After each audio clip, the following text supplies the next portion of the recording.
pandemic is posing for international shipping and the differing degree of ability and willingness of governments to respond effectively to these challenges has impacted seafarers all over the world. Too many of them have to endure the same unfortunate fate, stuck on their ships way beyond the end of their contracts, in some extreme cases for more than a year. The obstacles to repatriation of seafarers and the never-ending bureaucracy in governments have sometimes made ship owners decide that the fight over a stranded vessel isn't worth the effort and to simply abandon the ship, with the subsequent increase of cases of abandoned seafarers, especially during this crisis. Good shipping companies will, of course, always look after their crews, but there is also another side to the industry. Even without being stranded on abandoned ships, seafarers suffer from far higher rates of depression than the general population. The COVID-19 pandemic has made the life of the world's more than 1.6 million seafarers difficult and complicated beyond all measure. Hundreds of thousands of seafarers cannot get home, and a similar number have been unable to join ships due to restrictions preventing people from traveling internationally. This situation, clearly a severe humanitarian crisis, is far from being resolved. This is why IMO, since the outbreak of the pandemic, has worked tirelessly and taken action in order to address and minimize the consequences for the maritime community, including dissemination of relevant information such as statements of our Secretary General, joint statements with other UN organizations, press briefings, technical advice issued by circular letter, here in particular the circular letter number 4204 series.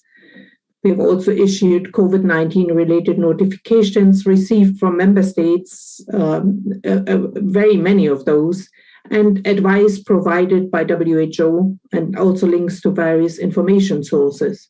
All this information is available on a special section of IMO's public website. A significant portion of this effort has focused on regulatory work, often in partnership with sister UN organizations. This has resulted in the Maritime Safety Committee adopting in September of last year Resolution MSC 473 on recommended action to facilitate ship crew change, access to medical care, and seafarer travel during the COVID-19 pandemic, calling on governments to designate seafarers as key workers in order to facilitate safe and unhindered movement for embarking and disembarking a vessel. Also to put in place a response to the humanitarian and safety crisis faced by seafarers as a result of the pandemic, and intended to help ensure integrity of employment and human rights of seafarers, which altogether would consequentially minimize disruptions to global trade. As of today, 60 IMO member states of 174, that is our total membership, and 2 associate members have notified the organization of their recognition of seafarers as key workers. This recognition is not only important to ensure preferential treatment of seafarers with regard to international travel, but is also crucial to ensure prioritization of seafarers for vaccination. The Maritime Safety Committee also recognized the recommended framework of protocols related to safe ship crew changes developed by the industry and disseminated as circular MSC 1636. A new GESIS module on crew change and repatriation of seafarers has been developed, which allows member states to log the information on ports that facilitate crew changes and on national focal points on crew change and repatriation of seafarers, so that this information is available for everyone. More recently, in May of this year, the Maritime Safety Committee invited member states to share updated information on national vaccination programs and adopted Resolution MSC 490 on recommended action to prioritize COVID-19 vaccination of seafarers. At the same time, the committee acknowledged that the coordination of a global vaccination strategy in the framework of the UN organizations is the remit of WHO with the assistance of UNICEF as part of the WHO SAGE roadmap. The committee also started work on a draft resolution consolidating issues related to crew changes, access to medical care, key worker designation, and vaccination to further highlight the relevance of these problems, with a view to having this resolution adopted by the IMO Assembly, which meets at the end of this year.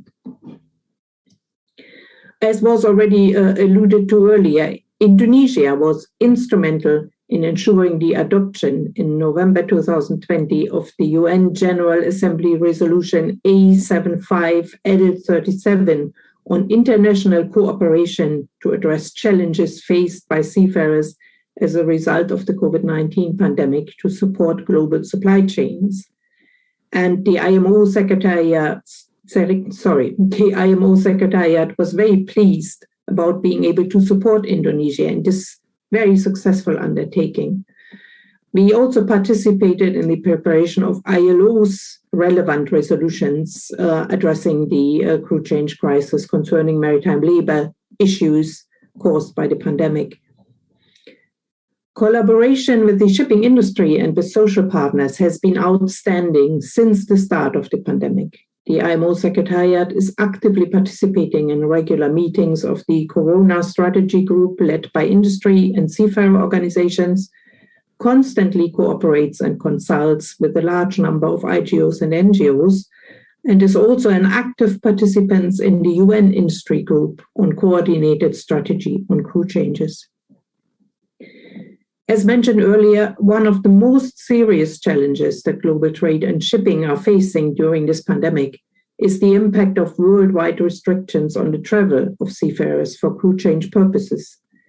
The Secretary General, determined to assist and support seafarers, established in April 2020 the IMO Seafarer Crisis Action Team, or SCAT as it is known for short, which cooperates with UN organizations, industry groups, and seafarer organizations, as well as permanent representatives to IMO and government officials, in order to assist in individual cases regarding crew changes, repatriation, access to medical care, and abandonment, especially where resolution at the UN and diplomatic level is required.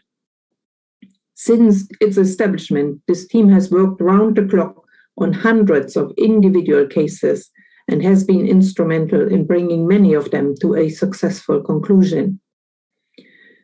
Furthermore, SCAT, together with our Technical Cooperation Division, organized a series of regional webinars under our Integrated Technical Cooperation Program to share best practices. These webinars include a series of presentations from states that have designated seafarers as key workers and are implementing the recommended framework of protocols of the industry, as well as from major labor supplying states on the challenges their seafarers are encountering. The Secretary General of IMO has held more than 20 bilateral talks with key member states to address country-specific matters regarding the crew change crisis, including learning of best practices in countries where crew changes occur. With respect to COVID-19 vaccinations, in addition to the already mentioned MSC resolution, IMO continues to engage with the UN COVID-19 Crisis Management Team, which, among many other matters, addresses the impact of the pandemic on trade and travel, including the shipping sector. The discussions in the UN framework are led by WHO, and the important role of seafarers and their particular circumstances have been recognized and acknowledged, as evidenced by a joint statement of several UN agencies issued on 25th March 2021, calling on all governments to prioritize COVID-19 vaccinations of seafarers and also aircrew. We are working very closely with ICAO on these matters. We are, of course, aware that the global and equitable distribution of COVID-19 vaccines is a challenge, and support from member states to prioritize seafarers as key workers within their national vaccination programs in accordance with the advice from WHO, is paramount. IMO continues to engage with WHO and the COVAX program in particular in relation to the distribution of vaccines to countries around the world, taking into account that the UN has come together in supporting the program for the global distribution of vaccines. We know that the situation is not as easy, but as I said, we are in constant consultation with COVAX on how we can take this matter forward. We are further supporting any measures that member states and representatives of the shipping industry may be able to put in place to enhance or expedite vaccination programs for seafarers, including any input we may be able to provide to assist with the practical and logistical implementation of such programs. We encourage member states and all other stakeholders to share their plans and initiatives with the IMO Secretariat so that we may communicate and share experience and lessons learned, and above all, support the initiatives of the organization in calling for the designation of seafarers as key workers and recognition of their priority needs in national vaccination programs. It is also in this context that the Maritime Safety Committee has invited the IMO Council to include a specific strategic direction on the human element in the current strategic plan for the organization at the earliest opportunity. This will be further discussed at the upcoming 125th session of the Council next week. The human element has always been recognized as a key element of the safety of life on board ships, and regrettably is also often a contributing factor to casualties in the shipping sector. The scope and significance of the human element have been hugely amplified during the COVID-19 pandemic, which has put the spotlight on the importance of the work of seafarers for the global supply chains. As you are well aware, the Day of the Seafarer is an official United Nations International Observance Day, which takes place every year on 25th June. It aims to increase awareness of the world's 1.6 million seafarers. The 2020 Day of the Seafarer campaign will continue to encourage governments to support seafarers amid the pandemic, but will expand its message, calling for a fair future for all seafarers. As Ambassador Desra already mentioned, IMO has chosen to make 2021 a year of action for seafarers by selecting as the World Maritime theme for 2021, Seafarers at the core of shipping's future, seeking to increase the visibility of seafarers by drawing attention to the invaluable role they play now and will continue to play in the future. Throughout the year, the World Maritime theme will also put the spotlight on other issues related to the human element in shipping, including the safety and security of life on board ships, seafarers' well-being, and the importance of ensuring an appropriately trained and qualified workforce, ready to meet the challenges and opportunities of digitalization and automation. The focus on seafarers is also in line with the work carried out by the organization since the beginning of the pandemic and before. Thank you very much.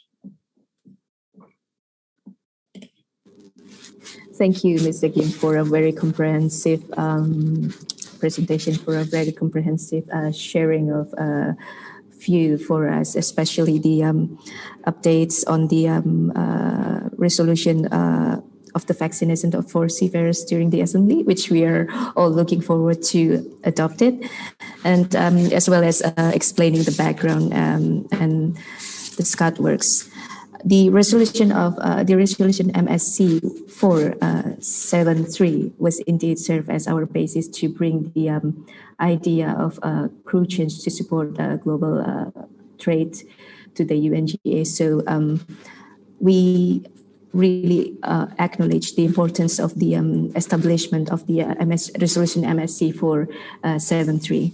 And regarding the assembly draft resolution of the seafarers vaccination, if I may also share some updates, which I just got this morning from our transport attaché, the information from Capital. Indonesia is starting to roll out our vaccination for seafarers and transport workers. So starting from 10 June, Indonesia has vaccinated 1,500 port workers. And then on 14 June up to now, so it's still going, Indonesia, especially in Tanjung Priok Port, Jakarta, we are currently vaccinating 10,000 officers and workers, including seafarers in Tanjung Priok Port, Jakarta. And in 12th July, Indonesia also vaccinating the port, including their families, and also the employees of the shipping company. And currently, in Bali, especially, Indonesia is having the vaccination program aiming for 26,000 seafarers from Bali. So I am really proud to share you the information about seafarers vaccination, because at this point we are not only rolling out the vaccine for the seafarers, but also to their families as well, because they are in contact with the seafarers, and also to the transport worker who work in the ports, and including the employees in shipping companies, which are really vulnerable because they remain in contact with seafarers and the outside world, especially. And again, thank you, Ms. Deggim, for the sharing with us. Next to our panelists, we have Mr. Fabrizio Barcelona, who has always been our friend to the Embassy of Indonesia. And I would also like to appreciate the work of ITF, because in so many cases, ITF has assisted Indonesian embassy especially, and also several Indonesian embassies around the world in solving the cases of abandonment of seafarers. And we expect in this session, Mr. Fabrizio Barcelona will sharing with us about the role of ITF to assist seafarers issues during pandemic, which I'm sure there are a lot of interesting cases or point of views that Mr. Fabrizio could share with us. Mr. Fabrizio, the screen is yours. Oh, thank you, and Ambassador and distinguished guest to this webinar, and ladies and gentlemen, a good day to you all, and thank you very much for the invitation to contribute as much as I be able to this important event. I think that I will start saying that seafarers are amongst the heroes, as I like to describe. All of them, all 1.6 million of them, we have never stopped, even in the darkest day of the pandemic, to carry on the essential good that the global supply chain needs to function. And they have asked nothing, they have asked for anything other than respect and dignity, because their sacrifice and professionalism, they managed to move and continue to do so safely a ship from one part to the other of the world. Unfortunately, in return, the way we have all witnesses, they've been ostracized. They make it difficult for them to access urgent medical assistance. They didn't let them returning home or join ship for months. And in some cases, they've been segregated on board without the chance to enjoy shore leave. Or in the worst scenario, they were not able to lodge complaints on their working and living conditions. And this might sound frustrating, but the frustration comes, as the ambassador kindly mentioned, that we have had a similar webinar to this one, and we have had many webinars, many events, many summits since March last year. We still continue to be in a very dramatic situation when it comes to seafarers. Certainly the situation has improved, but if I might say, it is more for the creativity of the industry than from the commitment of those that in a different event have commit themselves to facilitate crew changes and assist the industry. I'm here representing the ITF, but it would be not fair for me to say that the ITF and any other stakeholder in maritime industry has set aside their differences and they work and continue to do so cooperatively for the benefit of the industry and the seafarers. I would say that today there are already enough instruments, those provided by the IMO, those of the ILO, that if they are comply with, would have resolved easily this crisis for seafarers. Unfortunately, we have witnessed some situation whereby the maritime administration of the country that has to implement this international instrument were frustrated by the intervention of other intergovernmental agencies that didn't understand the magnitude of the issue. They didn't probably know much about the obligation that the government had by signing up to conventions, and then frustrated the effort of the maritime administration that were in most cases keen to assist. And this, I think, is one of the root causes of the issue, the lack of communication within government agencies. Certainly is not the issue, because luckily since last year we have seen, because of the lobbying work and the precious assistance of the UN specialized agency, the IMO and the ILO, that some government has engaged with a social partner, because let's be clear, it's not a social partner and no better, but they are those that operate ships every day, and they have created something that Heike referred to, protocols that can facilitate the crew changes in a safe manner for the seafarers and from the population of the country where these crew changes will take place. But certainly criticizing it is easy. We are all or at least I am, and others in the industry are sitting comfortably at home, working in front of a computer. So criticizing sometimes it's easier. But let me assure that the social partner, as I would like to describe, have worked tirelessly, continue to do so, to create the condition to assist seafarers and shipping. The ITF, through their 140 inspectors and the dedicated team in London, at the beginning of the pandemic, received about 200, 300 email of seafarers that need assistance in specific reference to the COVID-19 pandemic. Few weeks after, we started to receive 6,000-7,000 email of seafarers that they ask for assistance. They were lost, they didn't have information, they have conflicting information, they start to develop some mental issues. Of those 6,000-7,000 email that were not, did they represent individual seafarers, but represent in cases the entire complement of a ship.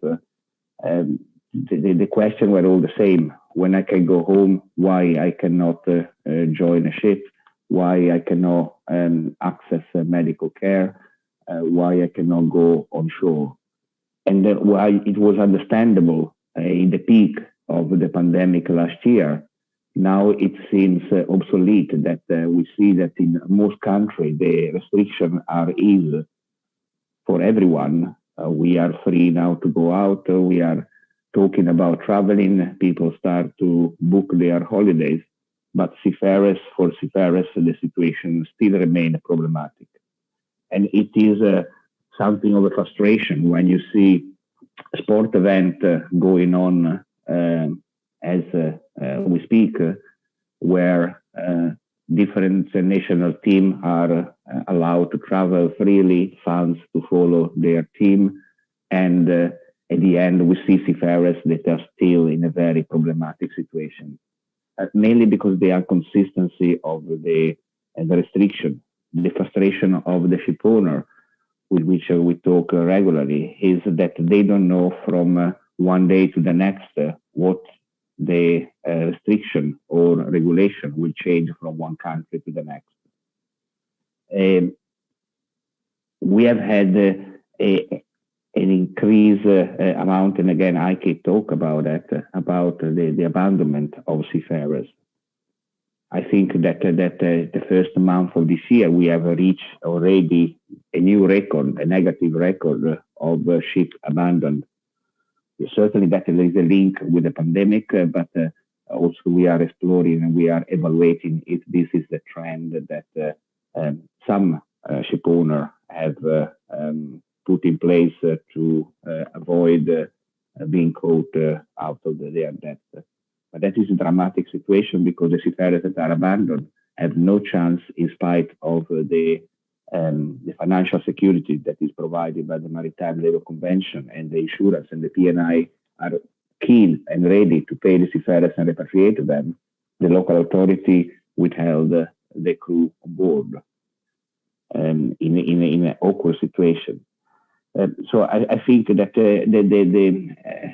the real drama today is that seafarers feel lost.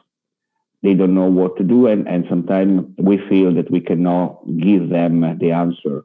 The ITF has run recently a survey among seafarers, and although it's still ongoing, so I can provide only an initial overview on that.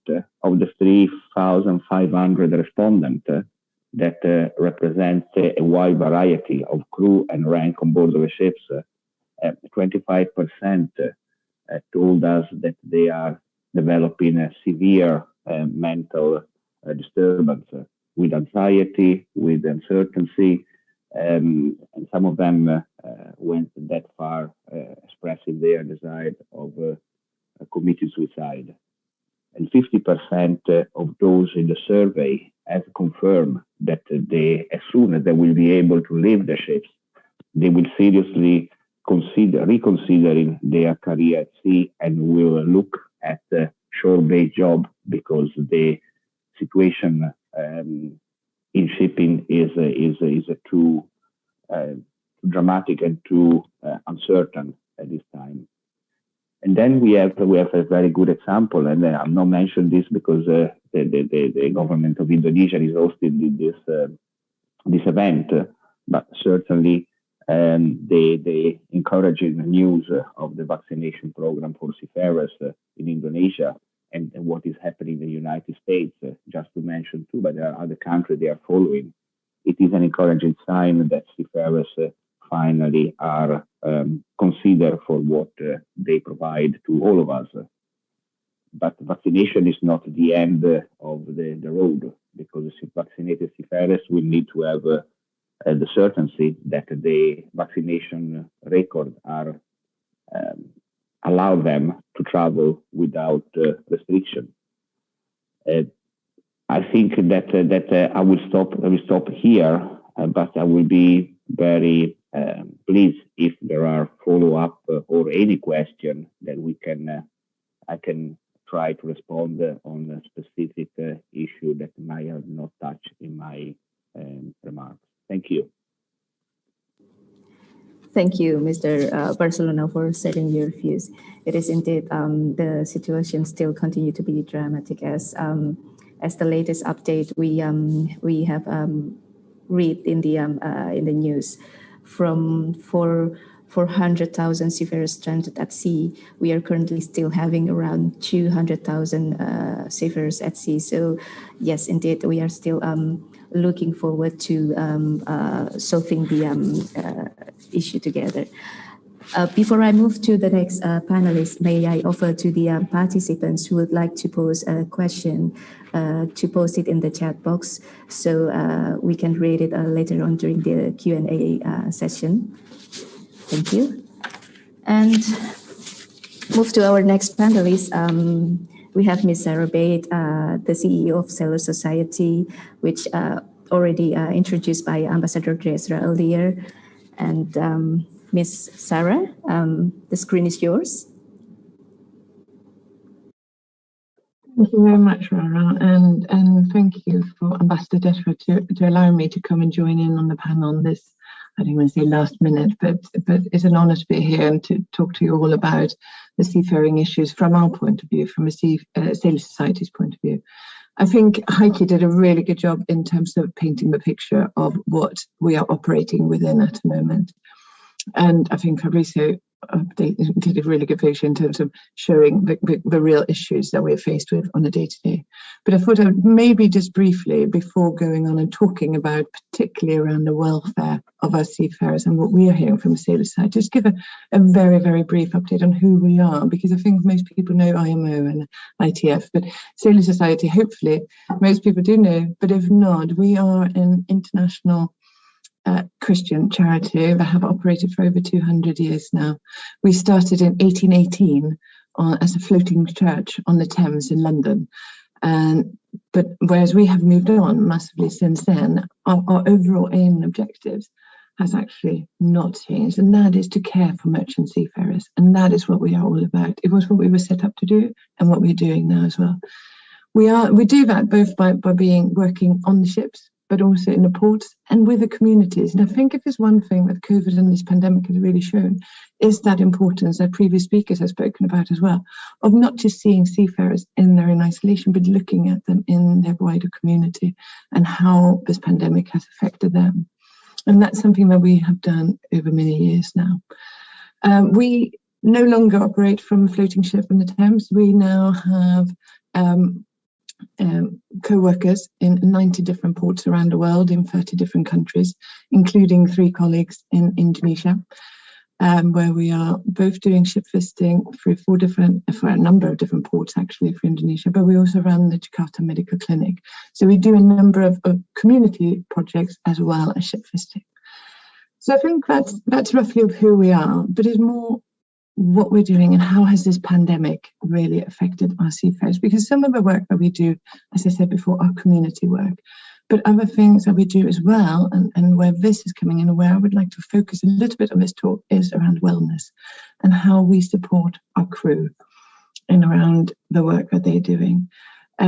As I said before, Heike and Fabrizio have painted the picture. We're seeing increasing numbers of seafarers coming to us, significant increases in seafarers coming to us, more and more with mental health.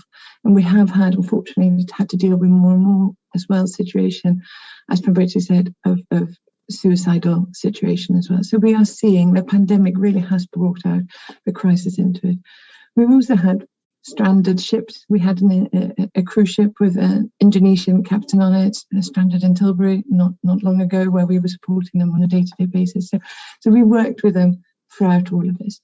But the wellness is something that I would really like to look at, and Heike mentioned it through her speaking as well, because I think obviously looking after our crew is essential. It has always been essential, but the pandemic has really brought that into a different level in terms of it. We shouldn't just look after them because it's the right thing to do, but it's also clearly linked with productivity and safety, as we've spoken about. So there's so many different reasons why that wellness is key. And a couple of years ago, well, a few years ago now, we launched something that we call the Wellness at Sea program, which is in principle looking at crew welfare, but not just on the mental health or just on the physical health, but looking at wellness as a much bigger picture. Looking at things like spirituality, intellectual, emotion, support in a wider sense. So really looking at how we can support seafarers with all that welfare.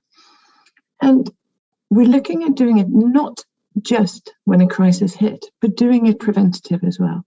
And I think that's something that has become a real issue, and something that we have worked a lot with over the last year is that preventive bit of building the skills and resilience for seafarers in advance of going on sea, so that they can handle and deal with the issues that they are faced with when at sea. And the pandemic is obviously taking that to a totally different level, but that's where we really see the need for it.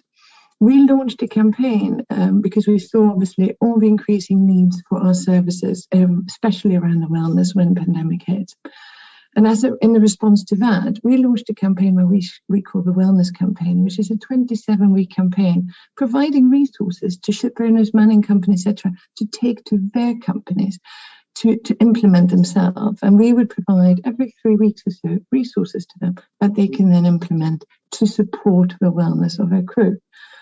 And it was interesting. It was something we did as a response to the COVID, but that took off and had a huge positive impact. And we had so much positive praise from the community of saying, this is exactly what we need. This gives us the resources to support the crew. So we actually now, at the moment, we're looking at launching the next 27-week campaign around that. But what we have learned from having delivered the first one is really that we need to focus it wider than just the seafarer.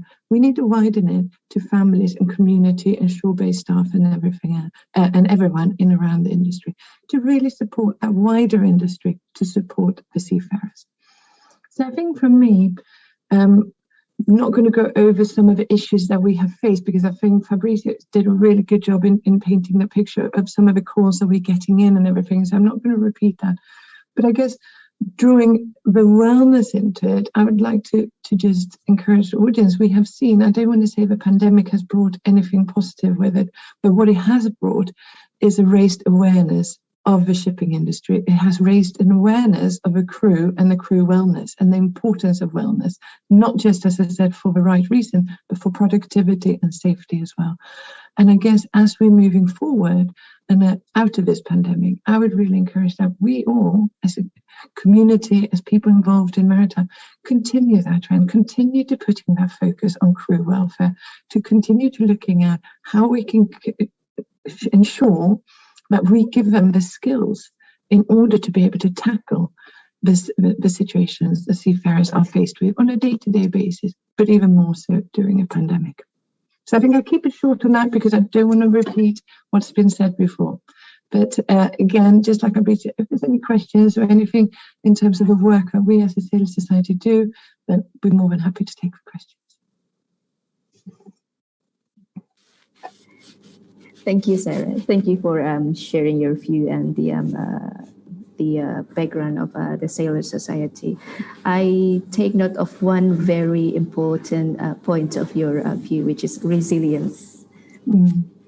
That is really important indeed for the seafarers. It is, and I think it's building the preventive work to build resilience, I think is really key. And that's why I think the wellness work that we do, and so many others do in the sector, is really important. Yes, indeed. And allow me to move to our next panelist, Ibu Grata, Ambassador Grata, our Deputy Permanent Representative for the Indonesian mission in Geneva, credit to the ILO. I think Ibu Grata will be able to share with us the international cooperation on seafarers in the context of the ILO, including the development of the discussion in the ILO, which is a very important when we talk about seafarers issue, because when we talk about well-being of the seafarers, we talk about the Maritime Labour Convention, which is an ILO instrument as the basis of the implementation to support the seafarers' well-being. Ibu Grata, may I invite you to take the screen? Thank you, moderator Ibu Rara. Pak Desra, our ambassador to the United Kingdom and permanent representative to the IMO. Thank you so much for the invitation and of course the opportunity to share, at least from the Indonesia perspective, how we are seeing the cooperation within the ILO responding to the situation of seafarer in terms of pandemic. I also really happy to have the opportunity to listen to the other speaker. Stories coming from Fabrizio and Sarah also very much heartfelt. I think it's important when we are working here in this nice building of ILO in Geneva to have this sort of like connection with the reality that is happening on the ground. I think empathy is important when we are developing legal instrument or developing means and tools to implement this convention as well. So as requested by the organizing committee, I will be focusing my presentation with the work of the International Labour Convention that relevant to Seafarer. The presentation will divide it into 3 sections, the ILO and Seafarer issues, the issues of seafarers during the COVID-19 pandemic, and of course the Indonesia and Seafarer issue at the ILO. Now, as the last speaker, I think my biggest challenge is to ensure that I do not overlaps with some of the point mentioned earlier, but I will, of course, do my best to, keep the presentation short. And also, if I do overlap, I have to apologize in advance, but it means that I need to add some point of views coming from Indonesia on certain point that already mentioned by the previous speaker. Now, among the various legal instruments created by ILO, and we do indeed has produced so many legal instruments, and the general one also those that very specific to certain sectors in the work of force, in the world of works. There are, I think, 2 main ILO conventions that, relevant to the seafarers. Of course, the Maritime Labour Convention, the MLC 2006, that's already mentioned by our moderators. And the second one is the Seafarer Identity Document Conventions, the convention number 185. Now, this 2 set of labor standard for seafarer aim to provide guidance for member state in develop policy and device program, and of course promoting decent work and protection of the seafarer. Now, I think one of the most important convention, the Maritime Labour Convention of 2006, MLC 2006, has been nicknamed the Seafarer Bill of Rights because it's almost like an omnibus law on seafarer, where all the issue of the right and the well-being of seafarers as one of the workforce in at the global level are being discussed in ILO. It consolidated the MLC 2006, consolidated nearly all earlier ILO standard for seafarer into a single convention. It entered into force in 2016. Now, if you notice, the MLC adopted in 2006, but it just entered into force in 2013. So it took 7 years since its adoption. I think one of the key issues, because the comprehensive natures of the convention itself, and it's been recognized by one of the most stringent ILO conventions. So the process for individual country to ratify takes a lot of intergovernmental cooperation at the domestic level, and also a lot of cooperation with ILO itself in terms of preparing member states to be able to ratify it. And as soon as it was entered into force, we have the basic minimum capacity in terms of the implementation. Now, the ratifying country at the moment represent almost 50% of the country, the world of a seafarer. I think more than 3/4 of the world gross tonnage of ship.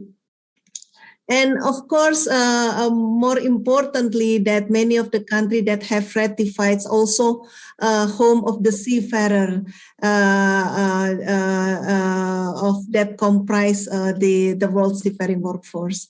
Now, I think one of the important aspects of the new labor convention, the MLC 2006, that it's cover every aspect of the seafarer works and life on board. And this is also including the living standard of seafarer, where they are on board of ship, establishing the minimum working hours and also the wage as well. Now, of course, the goal of the MLC6 is to provide a balance between providing decent working condition, but also a fair competition among the shipping industry as well. The second one is the Seafarer Identity Document Convention, or Convention 185. It's provide a new Seafarer identity document. And of course, one of the key objective is to provide a positive verifiable identification that work globally.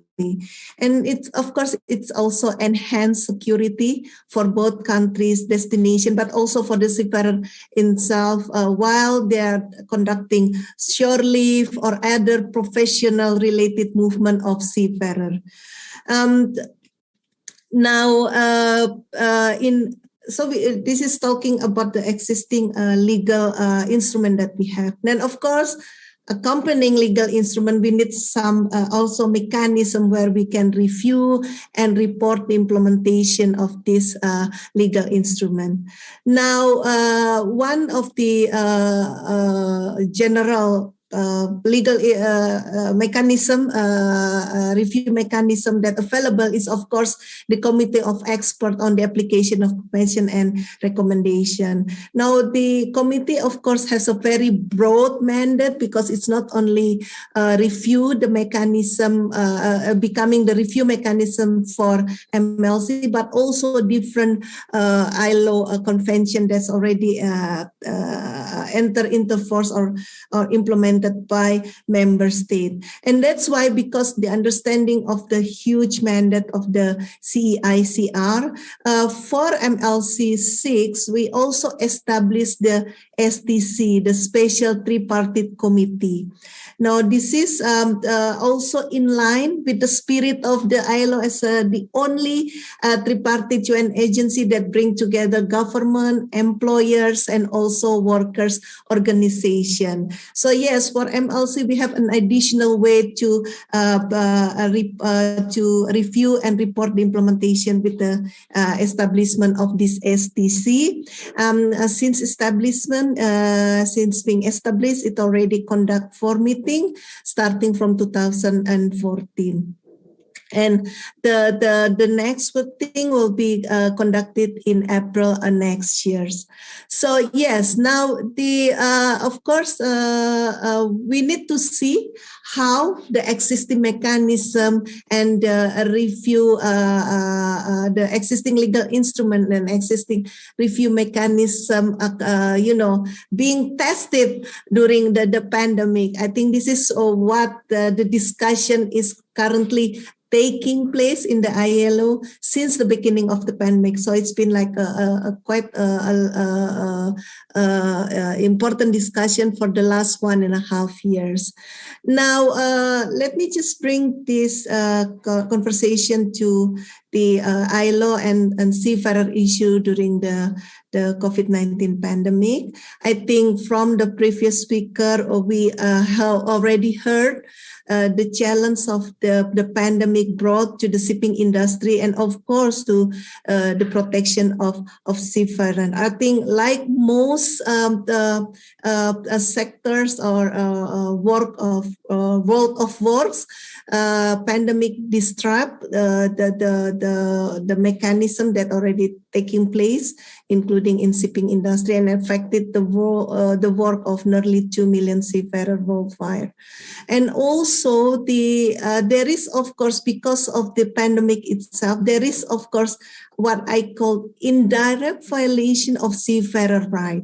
Now, I think not closing our eyes with the existing violation to the right of seafarer before the pandemic.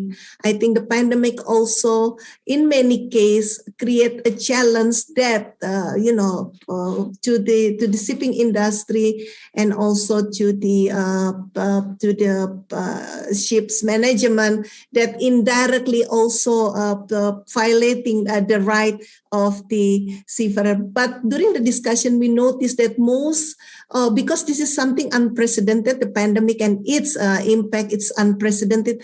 Most of the shipping industry, worker association, employee, they are grappling with the reality. They don't know how to be able to address this issue.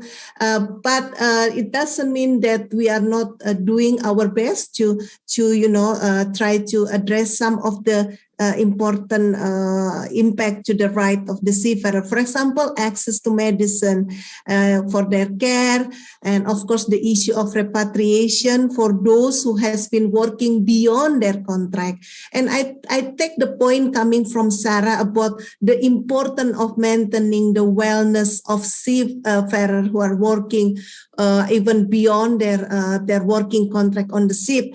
Because if this situation are continue, the risk of fatigue and other health issue will also could lead to a serious maritime incidents. So this is also the importance of the core issue why it is important to safeguard the wellness and the well-being of seafarers. It's also an effort to prevent an additional impact to the maritime security as well.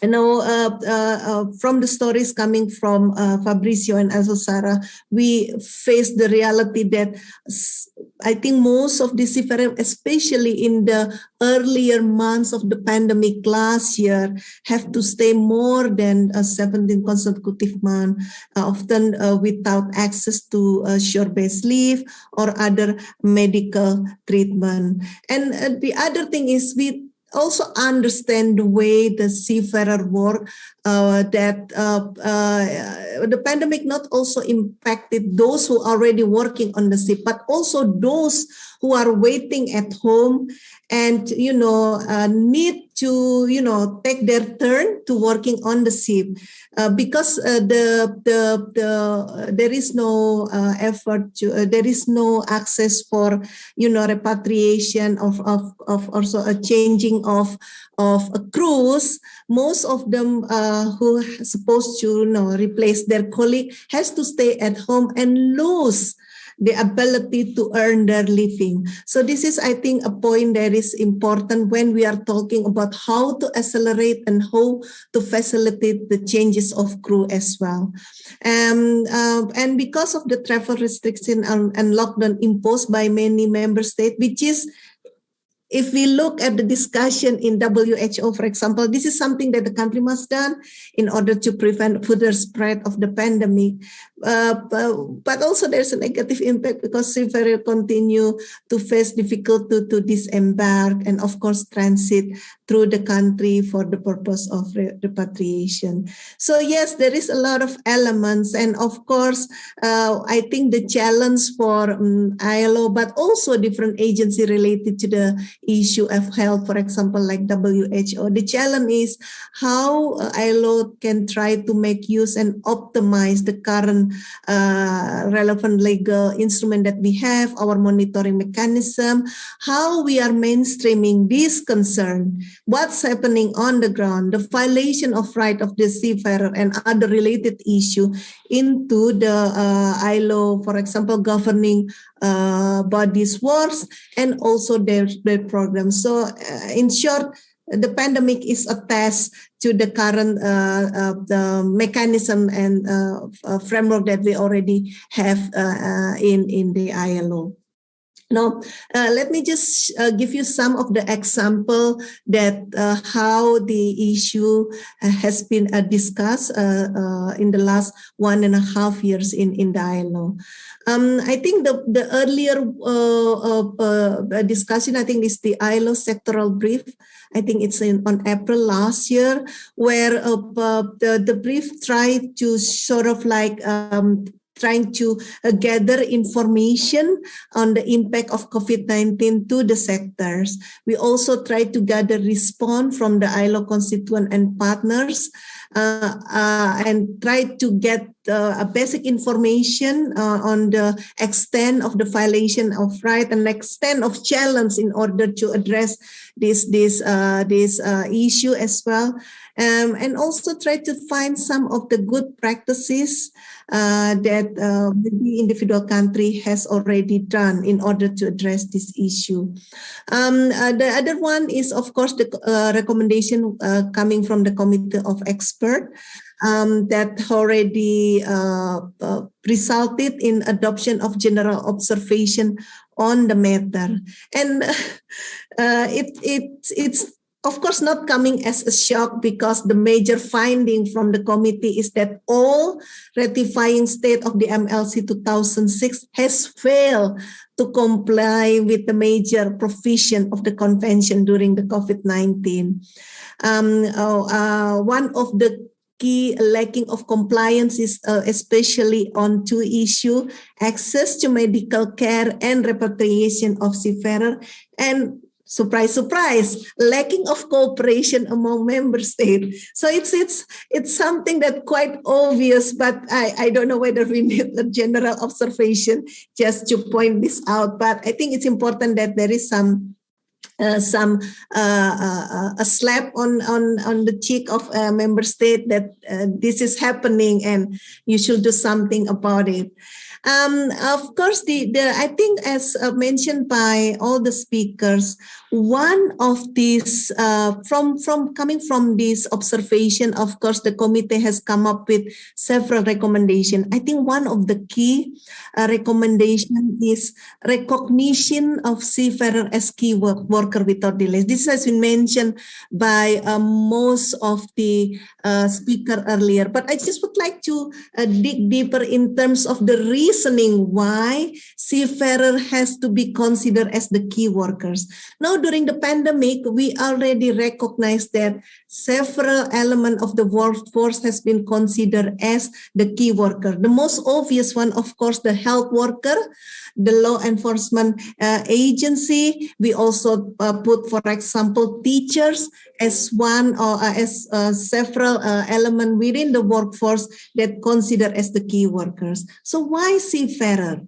Because the reality is, when we, in months coming to the pandemic, when we have a huge problem in terms of supply chains, of medical supplies, of vaccines, of therapeutic, we realize that the issue of supply chain also impacted by the movement of the transportation of these vital medical supply, medicine, and including food, because we realize that most countries are in lockdown, but the supply for food has to remain and has to be provided for.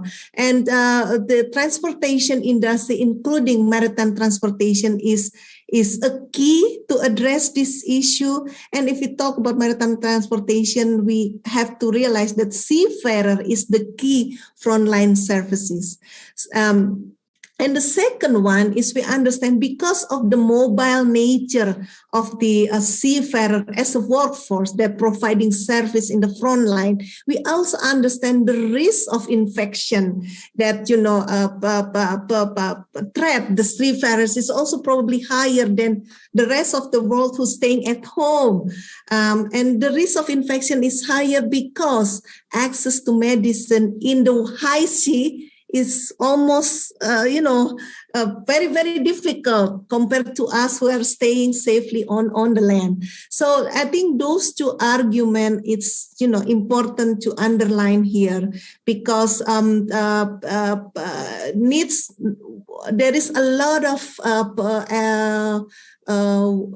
way to address this issue depend on the recognition of seafarer as key workers. So this is why I especially highlight this recommendation coming from the Committee of Experts. Now, on the governing bodies of the ILO, we managed to adopt a resolution concerning maritime labor issue and COVID-19. And one of the element of the resolution resolution is the recognition of the UNGA resolution on international cooperation to address challenge by seafarer as a result of COVID-19. And I'm happy to inform everyone that this UN General Assembly resolution actually initiated by Indonesia in December 2020. So it's last year. Also, again, underline the importance of designation of seafarer as key workers, and of course, the acceptance of international recognized documentation carried by seafarer to facilitate, medical access, temporary measure of visa, and other documentation requirement that to allow freedom of movement of seafarer. And the other thing is, of course, the publication on information notes on maritime labor issues and COVID-19. There is 15 matters that being brought up by the information note related to protection of seafarer right during the pandemic. So I don't have to mention all of them. But of course, one of the things that I can raise here is the extension of seafarer employment agreement. So we understand that most of the seafarer, because of the pandemic, has stayed on board of the ship beyond their contract agreement. And we have to make sure when they are serving beyond their contract agreement, there is some sort of guarantee of the employment agreement. So this is the reason why the extension of seafarer employment agreement are one of the issue being raised by the information note. And also facilitating of transit and transfer of seafarer and repatriation, also one of the key issue. Urgent call to recognize seafarer again as the key workers.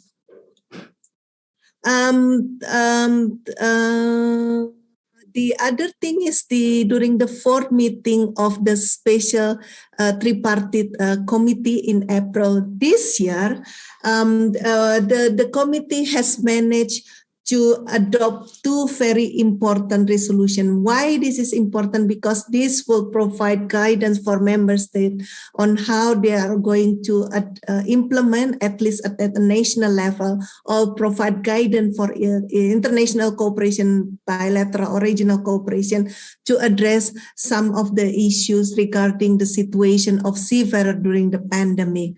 The first resolution is resolution concerning implementation of practical application of MLC 2006 during the pandemic. Next slide, Nara. And also resolution concerning COVID-19 vaccination for seafarer. Now, on the practical application, some of the emphasis is the step to ensure that seafarer can continue to travel and transit, and exempted from quarantine requirement, and can obtain medical care. So this is also another way to ensure that freedom of the movement of the seafarer are guaranteed. And the other thing is, I think the issue is related to how ILO with the other relevant agency under the UN framework can work together. So the resolution requests the UN to convene an ad hoc UN interagency task force to examine and also look at the implementation and practical application of MLC 2006. Now, the second resolution regarding vaccination for seafarer, I think one of the key issue is two key issues. I think it's the mapping exercise to assist with regard to the procurement and adequate supply of vaccine for seafarer in their country of residence and other appropriate location. And the second one is the availability of vaccine, but not just vaccine, but vaccine to already get the WHO emergency use list, And the third one, I think the most important one, is the establishment of vaccination hubs for seafarer in various ports. Now, of course, with regarding to the vaccination of seafarer, it's very much depend on the availability of vaccines and how during this, scarcity of vaccine, effort being made to ensure an allocation for vaccine for a seafarer, and how we make sure that the establishment of vaccination hubs also related to the whole global supply chains of vaccine. We know that there is an inequality in terms of a focus of production of vaccine. We know most of the production of vaccines are still, focused and located in certain regions. Just we have to make sure that establishment of vaccine hubs also correspondent with the situation of the global supply chains of vaccine that currently exist. Also, during the discussion of the governing body of ILO, we last June, which we also participate, Indonesia also participate. We also discuss some of these issues, the discussion on seafarer becoming part of the program of work, and also again there is a renewal call to the UNSG to convene an ad hoc interagency task force. Now, this is ILO. So what's happened in terms of ILO and other international organizations, Narato? ILO has been collaborating with other relevant international organizations. I think one of the most visible outcome is joint statement and joint initiative. We have a joint statement with WHO, IMO, and ILO on medical certificates for seafarer. There is also a joint statement with ILO and IMO and ICAO on designation of seafarer and other maritime-related workers as key worker, and also facilitation of crew changes in port and airport. The other one is also joint statement ICAO, ILO, IMO, WHO, and IOM on prioritization of COVID-19 vaccination for seafarer and air crew. I think that's one of the joint collaboration. So we totally understand that ILO cannot work by itself. We need to working together with other relevant agency. So what is the key message? I think the key message from this different effort being done within the framework of ILO or in the cooperation with ILO is that first, protection of seafarer is an obligation of member state that we need, despite the many challenges, has to make our best effort to comply to the fullest extent the obligation under MLC 2006. And of course, international cooperation is key. And I think one of the immediate need to get, to address the issue of, staying on board too long, the issue of repatriation is to give a prioritization of COVID-19 vaccination to seafarer. So the mobile movement, the change of crew, the access for embarking, disembarking, and shore leave, which is the right of the seafarer, can be done because they have already get their vaccination. And this is also the message that Indonesia has consistently echoed at ILO. So why this issue is very pretty important for Indonesia? The reality is Indonesia is the third largest supplier country of seafarer.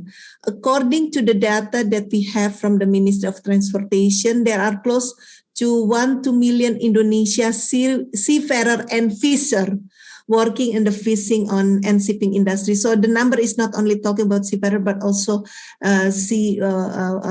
fisher as well. And of course, because of the huge number and the seafarer and their participation in economy, we consider that they are one of the greatest contributor to our economy. And this is also reflected when you see our government national policy in terms of providing protection to migrant workers. This protection also extended to our seafarer working abroad or working in foreign vessel. And since I know that our moderators already give you the number of the vaccination rollout, but just to inform you that since 24 May 2020, we already also facilitate repatriation around 57,000 seafarers and facilitate more than 6,000 crew changes.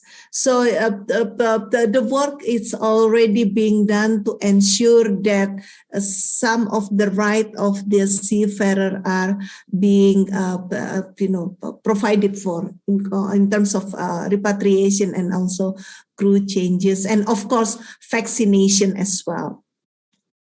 Now, as country who pay important, attention to the well-being and the wellness of its seafarer, we already been one of the active proponent of this issue in the ILO.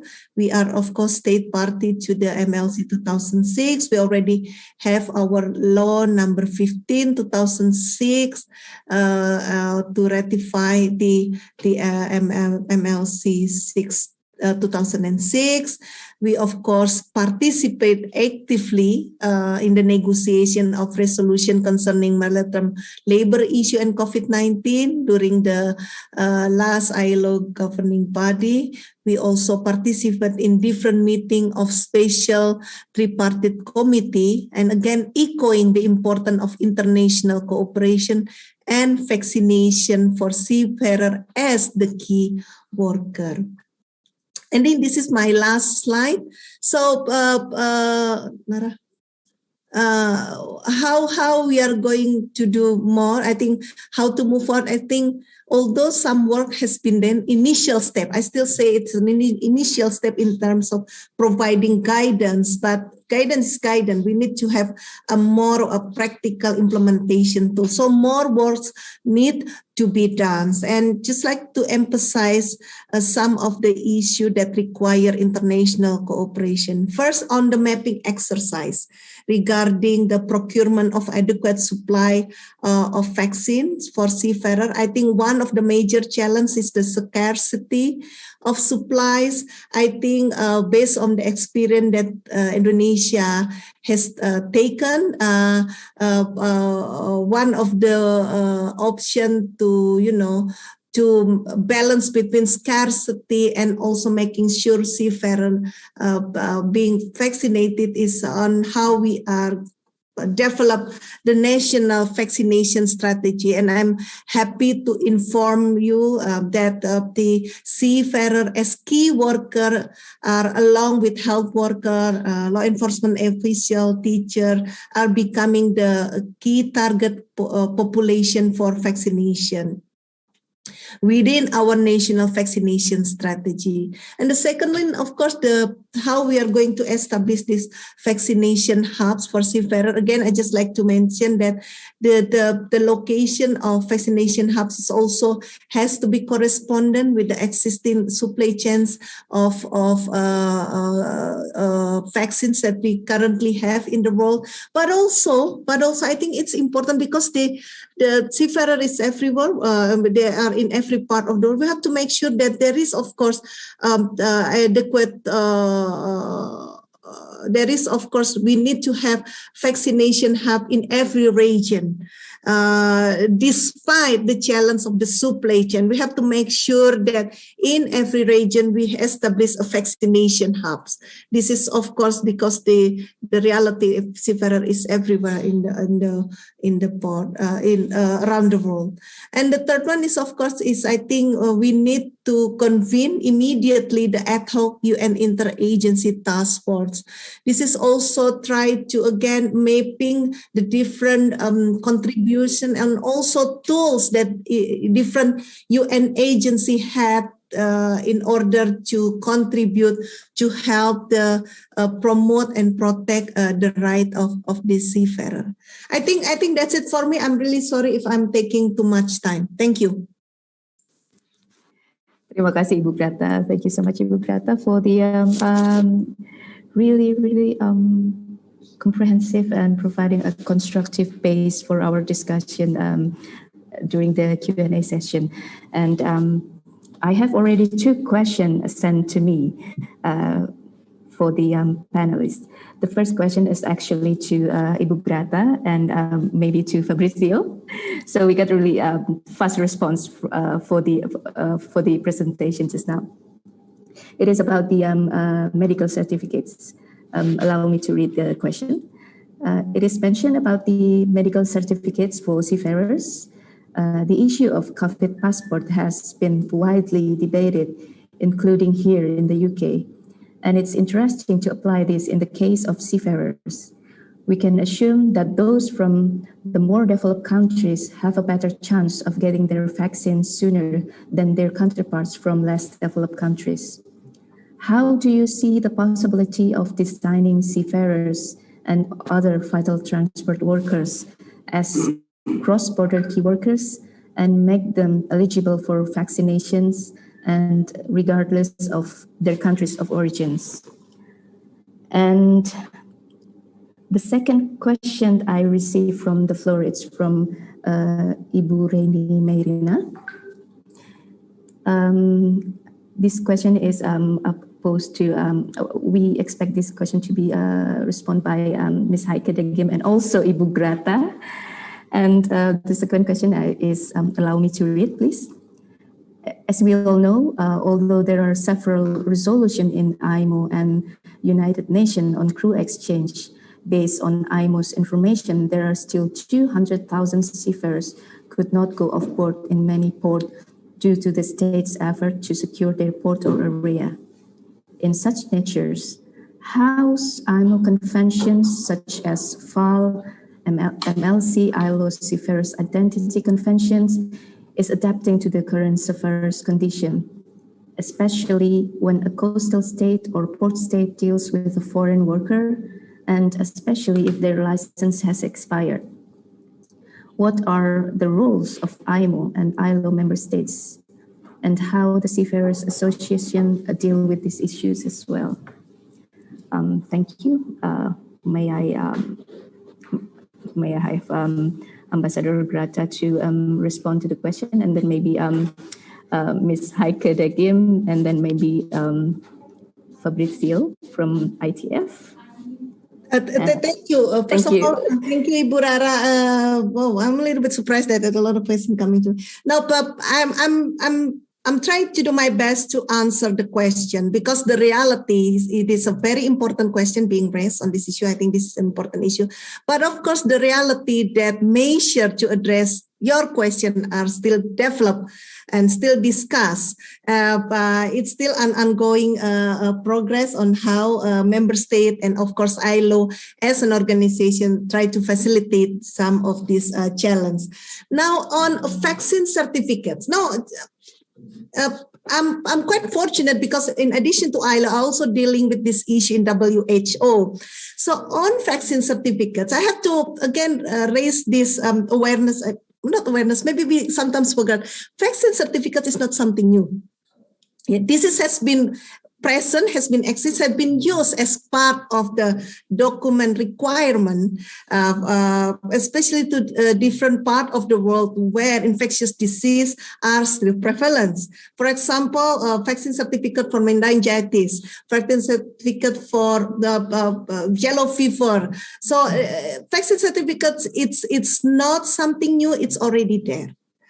And the second one, the objective of having vaccine certificates has to be seen in a more positive way, is because vaccine certificates are there to facilitate travel that are safe both for the traveler and both for the population in country destination and their home country. So vaccine certificates is actually something that is really positive and helps secure a safety for traveler and country he's coming from and where he's visit.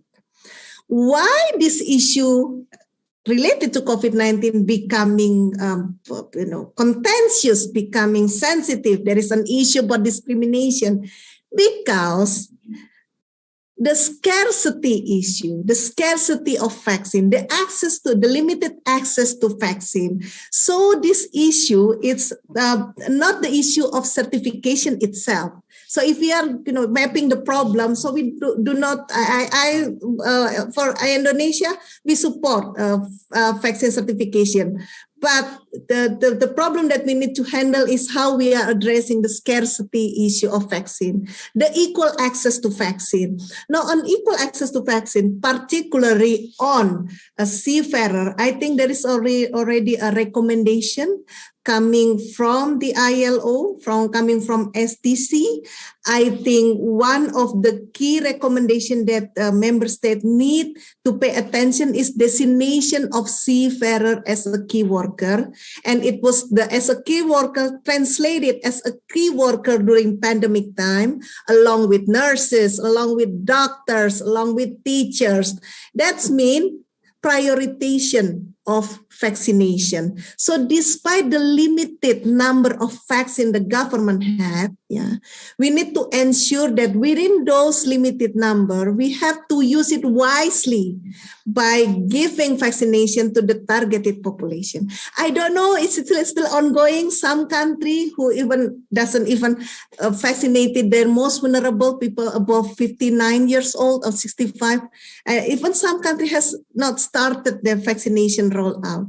But if we keep this, the policy option in our head and becoming it's part of the checklist of the government, I think when the issue even now, we can start already begin the initial step to ensure that vaccine certificate are also COVID-19 vaccine certificate are also available for the seafarer and help to facilitate their freedom of movement. On the second one, with regard to repatriation, yes, this is where the international cooperation is important. But freedom of movement, of course, has been severely restricted during the COVID-19, but without, not without a good reason why. Not without a good reason why. Again, working in WHO, we totally understand the importance of implementation of the international health regulation, which among other encourage countries to strict the freedom of movement to prevent further spread of the COVID-19. But of course, during the couple of months when we are, implementing this EHR, International Health Regulation, there is some midway, ways to, to facilitate, because, not everybody, we haven't even developed vaccine many months ago. So what we do when we do not have vaccine, how we facilitate freedom of movement? First is the Antigen Test, the COVID-19 test. I think it's important. He has to make this available to all seafarers that are going to embark. If they are testing negative, hopefully this is enough to facilitate their return. The second one is self-quarantine, mandatory self-quarantine. So this is like an initial step that actually can facilitate member state in order to, repatriate or facilitate a crew exchange. So even though without vaccine, there is a way to be innovative to help this, to help the sailor who's already been on the ship months and months go on. And what happened if those seafarers are tested positive? Then again, this is the issue access to medical care. This is where the cooperation are needed among member states. I know this is also related to when I talk about the Seafarer Bill of Rights. One of the key elements in Seafarer Bill of Rights is medical insurance. Now we have to make sure that medical insurance of seafarer are also applicable, are also accepted wherever they are in order to get this access to medical care. And again, I understand most countries are struggling with the huge number of cases. The workforce, they are unable to accept all patients. So the health system itself try to cope by, making their own prioritization in terms of providing medical treatment. We know that some countries even grading patients according to their symptom. Which one need to be, provided beds, provided ICU, provided extensive care in the hospital, and those with a very minor symptom that can, do isolation. So there is many ways, but of course, it's becoming more controversial because we see, of course, the underlying of nationalism policy. They have an underlying nationalism, me first attitude. My citizen has to be the priority, including in providing health services. And this is, I think, one of the problems faced by seafarers who are actually foreigners in a foreign land, in a foreign port, and they need access to medical health care if they are infected by the COVID-19. How we are ensuring this people of different nationality who is a key workers in the whole our effort to combat COVID-19, to provide vital services during COVID-19 are, being provided because for the good of every one of us. So I don't know whether I'm answered a lot all this question, but that's my answer at the moment. Thank you.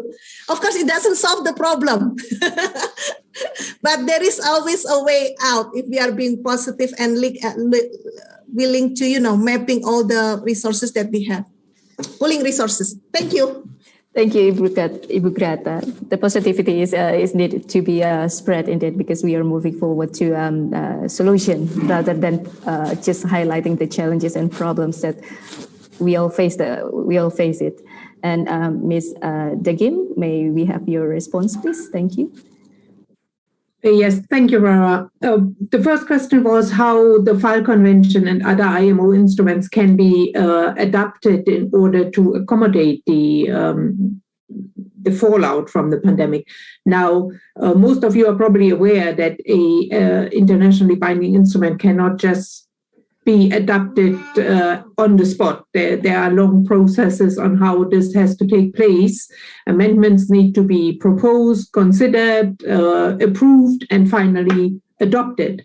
However, there can be no doubt that the problems that the pandemic has given us for international shipping will have an effect on how our instruments are being changed, and especially for facilitation and for the instruments under the remit of the Maritime Safety Committee. We are already looking at the problems that occurred and what we can do in order to change the instruments in a way that this, with the severe consequences we had, does not happen again. So that is all already under consideration. And the other question was regarding the expiry of Seafarer certificates. Now, that is not in the responsibility of IMO, but the validity and expiry of certificates is a matter of the flag state concerned.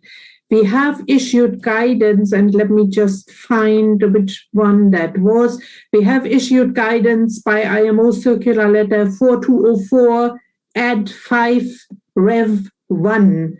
That was already issued in March and April last year, because that problem came around fairly quickly. that people's certificates were expiring and they needed to stay on board, so something needed to be done. That circular letter contains guidance on extension of certificates, including medical certificates and endorsements under STCW 78 and STCW F95. But as I said, this is just guidance. It's recommendations to member states. In the end, it depends on them what to do. But I would also expect we have received proposals for new work items at the IMO, and one of them is a complex revision of the SDCW Convention, which is an extremely complicated convention. So I'm sure that the lessons learned from the pandemic will also have an influence on how on the future shape of the SDCW Convention in this regard. Thank you. Thank you, Ms. Deggim. I think that concludes our discussion for today. As always, discussion about seafarers will be interesting discussion, and we were scheduling this event to be finished at 11:30, but we are 13 minutes behind. So yes, this actually show that the discussion on seafarers matter is really interesting. And I also would like to say that I'm proud to be to have the honor to be moderator for this event, because if we note, 3 of the panelists in this event is female panelists. So we would also like to recognize the role of female in maritime issue. So including, of course, Pak Desra, our ambassador, has always lent his support to empower women in maritime as well. And unfortunately, we have lost Mr. Barcelona due to technical interruption. But on behalf of the Indonesian Embassy, allow me to extend our gratitude to Ibu Grata, Ms. Deggim, Sarah, and also all participants for sparing the time to attend our webinar event. I'm really thankful that we have this fruitful discussion, and we have more knowledge and takeaways from the discussion that we had in this webinar. And I hope to see you again in the next webinar of Seafarers Talk series. Thank you, and have a lovely day from London.